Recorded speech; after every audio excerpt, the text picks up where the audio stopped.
Ехаў дзедка на кірмаш, з ім на возе баба. Конік з выгляду дарма, ды цягнуў ён слаба. Меў не болей 2 гадоў, як суседзі кажуць. Баба ж тая 7 пудоў, сама меней важыць. Пад узгорак або ў гразь конь на сілу возьме. Стала баба памагаць, седзячы на возе.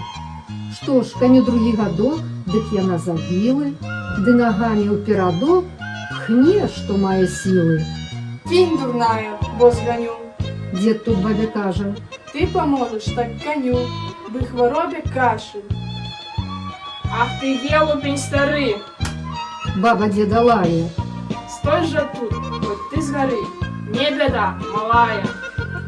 Потым год яна з калёс села ля дарогі, а коня як чорт панёс, дзе ўзяліся ногі.